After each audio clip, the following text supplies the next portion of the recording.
Hello students, today we will start difference between decision making and decision. निर्णय और निर्णय में अंतर. First of all, we have to be knowledge of decision making, निर्णय and decision. हमें ये पता होना चाहिए कि डिसीजन मेकिंग क्या होती है और डिसीजन क्या होता है.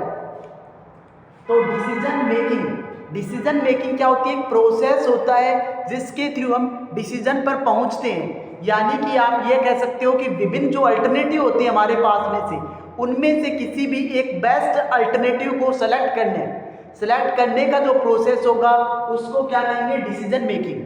डिसीजन मेकिंग एक ऐसा प्रोसेस है जिनके माध्यम से विभिन्न अल्टरनेटिव में से एक बेस्ट अल्टरनेटिव को सेलेक्ट किया जाता है. ये तो क्या होगा आपका डिसीजन मेकिंग निर्णय. और डिसीजन क्या होता है? डिसीजन उस डिसीजन मेकिंग प्रोसेस का कंक्लूजन होता है. या आप ये कह सकते हो डिसीजन मेकिंग में हमने जो प्रोसेस में से विभिन्न अल्टरनेटिव जो हमारे पास में से थे उसमें से एक बेस्ट अल्टरनेटिव जो सेलेक्ट किया था वो हमारा क्या था? डिसीजन. यानी कि डिसीजन मेकिंग का जो रिजल्ट होगा वही हमारा क्या होगा? डिसीजन होगा, निर्णय होगा.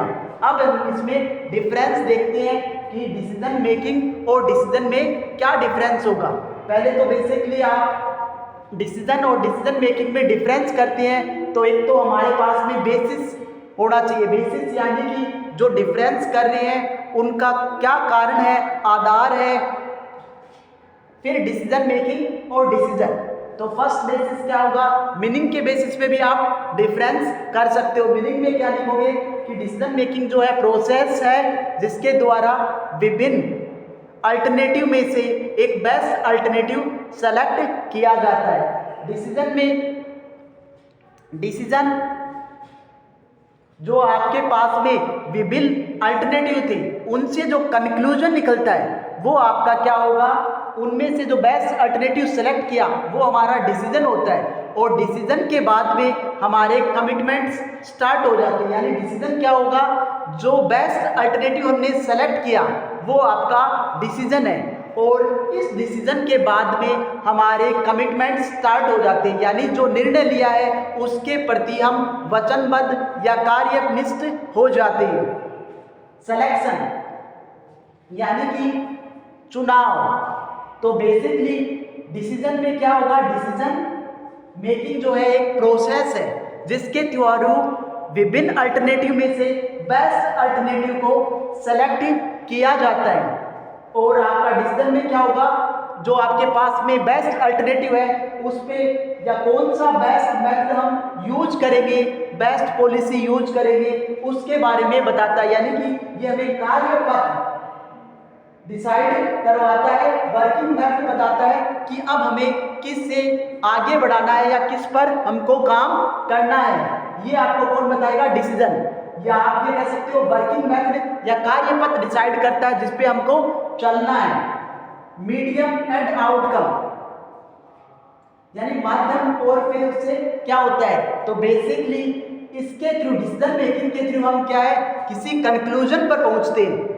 डिसीजन मेकिंग के थ्रू हम किसी कंक्लूजन पर पहुंचते हैं. जैसे आपने विभिन्न जो आपके पास में डिफरेंट अल्टरनेटिव थे तो उससे हम किस कंक्लूजन पर पहुंचे? इससे हम जो एक बेस्ट अल्टरनेटिव पे पहुंचे वो हमारा क्या होगा? कंक्लूजन. और इसमें डिसीजन में क्या होता है?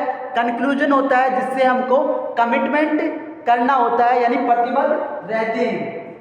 कमिटमेंट्स डिसीजन मेकिंग में जो है आपका किसी भी प्रकार का कोई कमिटमेंट नहीं होता. यानी कि उसके प्रति आप प्रतिबद्ध नहीं होते हो. जबकि डिसीजन में क्या होगा? आप जो है उसके प्रति प्रतिबद्ध होना यानी कि उसके प्रति काम करने के लिए अब आपको जो वर्क प्रोसेस है वो स्टार्ट कर दिया जाता है. आप ये भी कह सकते हो जो डिसीजन होता है उसमें हम कई स्टेप्स को फॉलो नहीं करते क्योंकि डिसीजन क्या होता है? आपका रिजल्ट होता है. जबकि डिसीजन मेकिंग में क्या होंगे? आपको कई स्टेप्स फॉलो करने होते हैं. जब भी आप कोई बेस्ट अल्टरनेटिव सेलेक्ट करते हो आप कोई भी बेस्ट अल्टरनेटिव सेलेक्ट करते हो तो उसके लिए हमें क्या है, कई अल्टरनेटिव में से एक बेस्ट अल्टरनेटिव को सिलेक्ट करने के लिए कई स्टेप से या प्रोसेस से गुजरना पड़ता है। तो इसमें हम कई स्टेप्स को फॉलो करते हैं और डिसीजन में किसी भी प्रकार के कोई भी स्टेप्स को फॉलो नहीं किया जाता है।